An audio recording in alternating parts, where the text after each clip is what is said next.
तो बच्चों चलिए प्रश्न को पढ़ते हैं।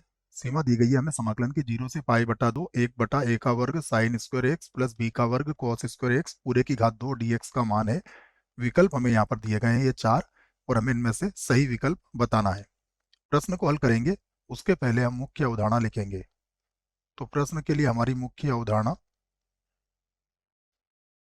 अवधारणा में हम प्रश्न को किस प्रकार हल करेंगे इस बात पे चर्चा करेंगे, या फिर उससे संबंधित यदि सूत्र होगा तो उसे लिखेंगे। तो यहाँ पर हम समाकलन का एक सूत्र लिखेंगे जो होता है कुछ इस प्रकार dx बटा a का वर्ग प्लस x का वर्ग। इसका समाकलन होता है 1/a टेन इनवर्स x बटा a, और प्लस हो जाएगा c। इस सूत्र का प्रयोग हम यहाँ पर करने वाले हैं। अब हम प्रश्न को यहाँ से हल करेंगे और मैं इसको i के बराबर मान लेता हूँ।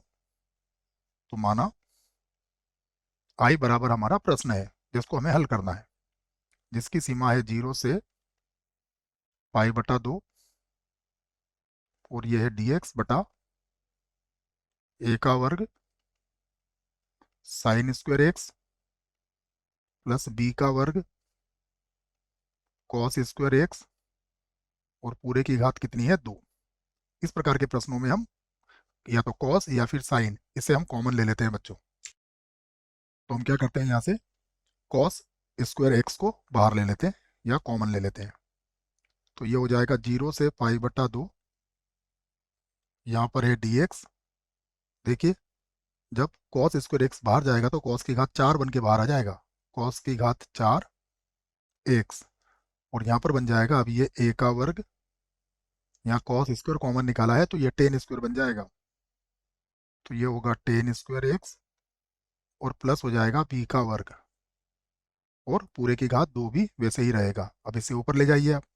तो देखिए अब आई बराबर क्या बन जाएगा, आई बराबर हो जाएगा सेक की घात 4। आई बराबर सीमा होगी 0 से पाई बटा 2, ये होगा सेक की घात 4 एक्स dx, ये हो जाएगा b का वर्ग प्लस a का वर्ग और टेन स्क्वायर एक्स, पूरे की घात कितनी हो जाएगी 2 हो जाएगी। अब हम यहाँ पर इस प्रकार लिख लेते हैं इसको, 0 से पाई बटा 2 सेक स्क्वायर एक्स को लिख लेते हैं, सेक की घात 4 को सेक स्क्वायर एक्स, और सेक स्क्वायर एक्स एक बार और लिखेंगे तो इसे लिख दूंगा मैं 1 प्लस टेन स्क्वायर एक्स और dx, क्योंकि यहाँ पर अब हम प्रतिस्थापन का प्रयोग करेंगे इसलिए इसको इस प्रकार समझाने के लिए लिखा है आपको। b का वर्ग प्लस a का वर्ग, और ये हो जाएगा टेन स्क्वायर एक्स, और पूरे की घात कितनी हो जाएगी 2। अब यहाँ पर हम टेन एक्स को t मान सकते हैं, देखो उससे हमारा सेक स्क्वायर एक्स हट जाएगा। तो मैं लिख देता हूँ इसी बात को कि माना माना टेन स्क्वायर या टेन एक्स बराबर ही मानेंगे बच्चों, है ना, टेन एक्स बराबर टी। यदि टेन एक्स का मान टी मानेंगे तो टेन एक्स का उकलन क्या होता है sec square x d t बटा डी एक्स के डी एक्स को ऊपर ले जाओ आप तो ये हो जाएगा डी टी। अब यहाँ सीमा भी बदल लेंगे, देखिए यदि एक्स का मान कितना रखोगे आप पाई बटा 2, तो टी का मान कितना हो जाएगा 10 पाई बटा 2 कितना होता है अनंत। उसके बाद यदि आपने एक्स का मान 0 रखा तो टी का मान क्या आ जाएगा 0। हमने सीमा भी इसकी बदल दी है। तो आई बराबर अब सीमा होगी 0 से अनंत तक, और sec square x d x किसके बराबर हो जाएगा डी टी के बराबर, और ये हो जाएगा 1 प्लस टी का वर्ग, यहाँ हो जाएगा डी टी, और बटे में आ जाएगा b का वर्ग, और प्लस यहाँ हो जाएगा a का वर्ग और t का वर्ग। ठीक है, और सीमा हमने बदल ही दी है इसकी, ये आपके समझ में आ गया होगा, इसकी घात 2 है। तो हमें ये नीचे जो b का वर्ग प्लस a का वर्ग t का वर्ग ये बनाना है बच्चों। तो ये बनाने के लिए पहले हमें इसको इस प्रकार लिखना पड़ेगा 1/a का वर्ग, और a का वर्ग का मैं यहाँ से गुणा कर दूंगा। ठीक है, तो ये बन जाएगा a का वर्ग प्लस a का वर्ग t का वर्ग, यहाँ पर है डी टी, और बटे में आ जाएगा b का वर्ग प्लस a का वर्ग t का वर्ग और पूरे की घात कितनी है 2। अब हमें इसमें b का वर्ग भी चाहिए, तो b का वर्ग जोड़ेंगे और b का वर्ग घटाएंगे। i बराबर 1/a का वर्ग, और सीमा कितनी है हमारी 0 से अनंत, तो सीमा भी चलने देते हैं 0 से अनंत। अब हमें क्या चाहिए, देखो हमें चाहिए b का वर्ग, तो b का वर्ग जोड़ेंगे, b का वर्ग घटाएंगे, तो ये हो जाएगा a का वर्ग माइनस b का वर्ग प्लस b का वर्ग जोड़ेंगे, घटा दिया हमने और जोड़ भी दिया है, प्लस फिर हो जाएगा a का वर्ग t का वर्ग, a का वर्ग प्लस t का वर्ग, ठीक है। और पूरे के बटे में क्या चल रहा है, इधर dt चलेगा, और पूरे के बटे में क्या चलेगा, b का वर्ग प्लस a का वर्ग t का वर्ग, b का वर्ग प्लस a का वर्ग t का वर्ग यहाँ पर चलेगा। dt लिख ही दिया हमने, अब इसको अलग अलग करके लिख लेंगे हम। तो i बराबर 1/a का वर्ग, यहाँ हो जाएगा 0 से अनंत, ये हो जाएगा a का वर्ग माइनस b का वर्ग, ठीक है ना, इसको भी हटा देते हैं और साफ साफ लिख लेते हैं, अलग अलग करके लिख रहे हैं इसको। a का वर्ग माइनस b का वर्ग बटे में आ जाएगा b का वर्ग प्लस इसका वर्ग है बच्चों, ठीक है ना, यह है b का वर्ग, फिर a का वर्ग t का वर्ग, और पूरे की घात कितनी हो जाएगी 2, ठीक है। तो ये तो बन गया dt, इसको मैंने अलग कर दिया, और प्लस 1/a का वर्ग। जब इसके साथ में इसको लिखेंगे, देखो बच्चों इसके साथ में इसको लिखेंगे तो ये एक बार कट जाएगा, तो ये हो जाएगा 0 से अनंत, और ये हो जाएगा dt, और बटे में आ जाएगा यहाँ पर b का वर्ग प्लस a का वर्ग और t का वर्ग, ठीक है ना, एक बार कट गया इसको। चाहे तो हम इसको क्या कर सकते हैं, समीकरण कितनी बनाई है हमने, कोई समीकरण नहीं बनाई है, इसको मैं समीकरण 1 बना देता हूँ, और अब दोनों को अलग अलग करके हल करेंगे हम। तो सबसे पहले मान लेते हैं हम i1 बराबर, तो माना i1 बराबर हम 1/a का वर्ग, 1/a का वर्ग, और 0 से अनंत, ये हो जाएगा dt बटा b का वर्ग प्लस a का वर्ग t का वर्ग, इसको मान लिया हमने। तो इसका समाकलन तो आसानी से कर सकते हैं हम, क्योंकि ये तो सूत्र है 1/a का वर्ग, सूत्र हमने लिख लिया है इसका मुख्य उदाहरण में। तो ये हो जाएगा 1/b, उसके बाद t का गुणांक भी आएगा, तो उसको भी मैं यहाँ लिख दूंगा, ठीक है। और इसका समाकलन कितना हो जाएगा, ये होगा टेन इनवर्स AT/b, और सीमा है इसकी 0 से अनंत।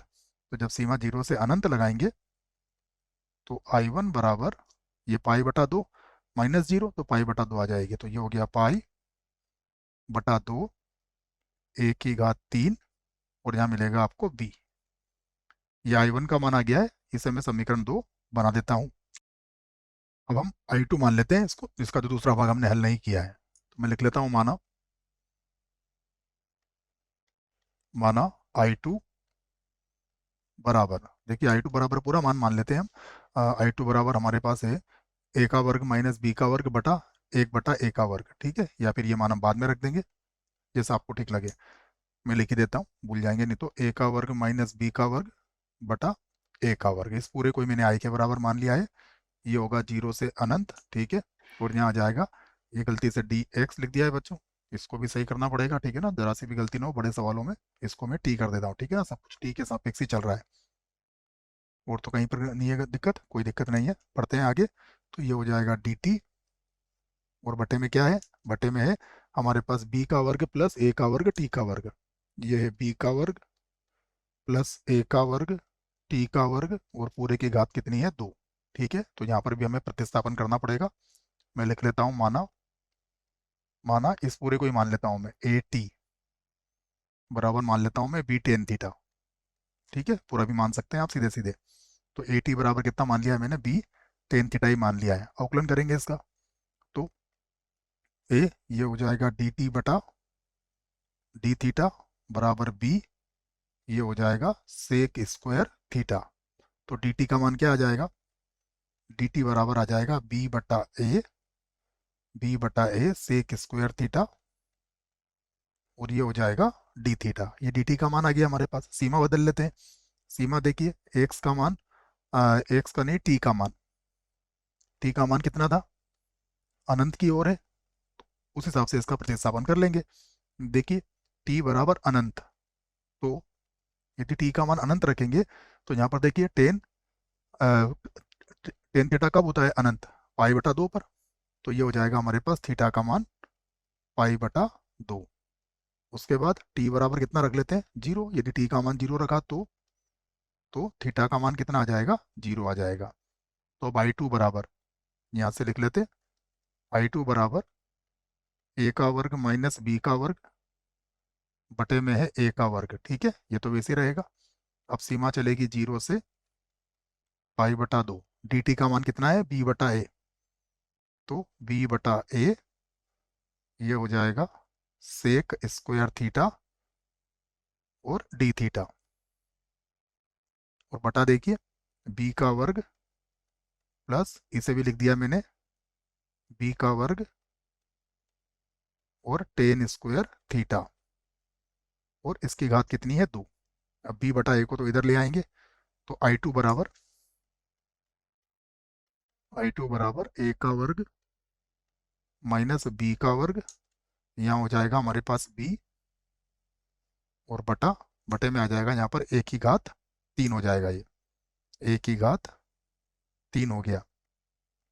उसके बाद अब सीमा है जीरो से पाई बटा 2, और देखिए बी का वर्ग कॉमन ले लेंगे और ये बन जाएगा सेक स्क्वायर थीटा, और नीचे आ जाएगा, देखो बी का वर्ग कॉमन लेंगे बच्चों तो बी की घात 4 बन के बाहर आ जाएगा, ये बी की घात 4 और एक प्लस टेन स्क्वायर थीटा होता है सेक स्क्वायर थीटा, तो ये सेक की घात 4 थीटा हो जाएगा, और ये हो गया डी थीटा।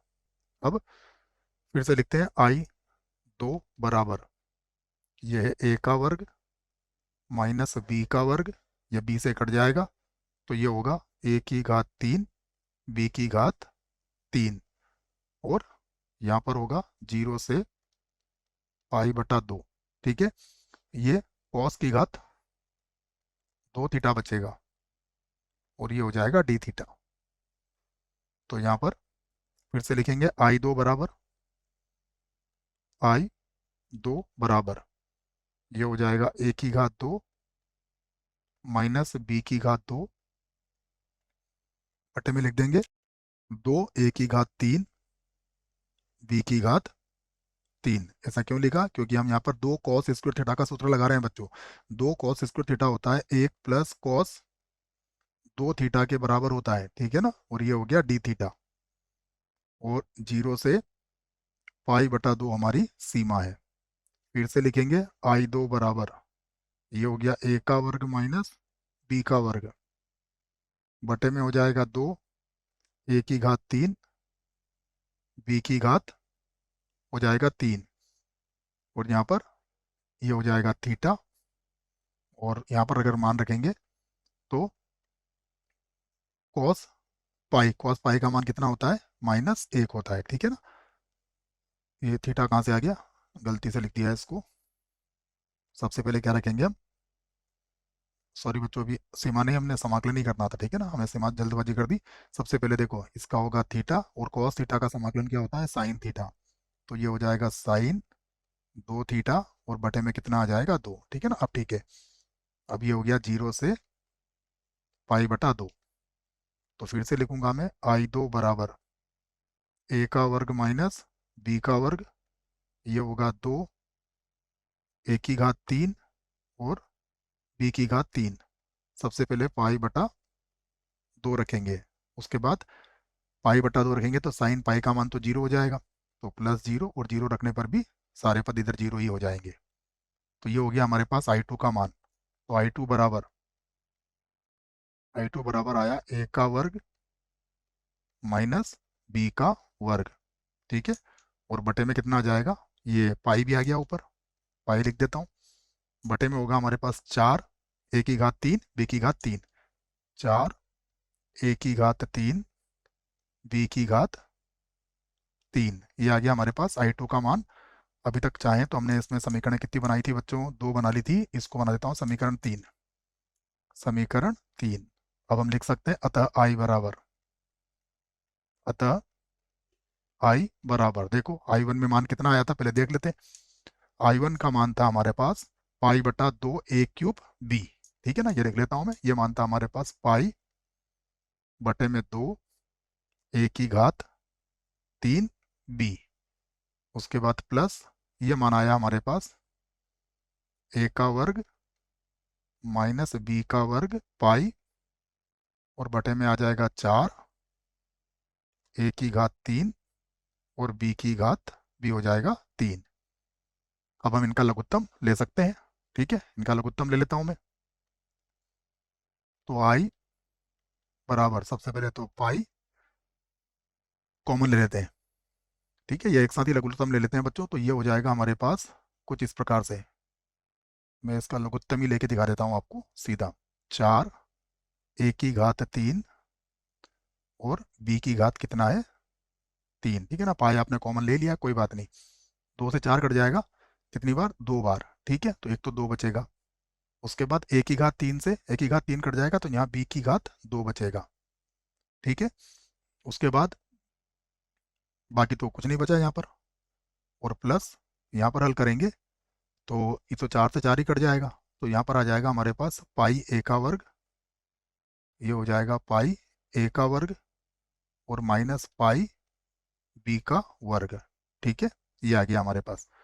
तो आई बराबर, पाई तो कॉमन ले लिया था ना बच्चों, पाई कॉमन ले लिया है बच्चों, या फिर मैं यहाँ पर ही पाई लिख देता हूँ। ठीक है ना, तो इस पाई को हटा देते हैं हम, जैसा भी सुविधा की तरह सुविधा हो हमें।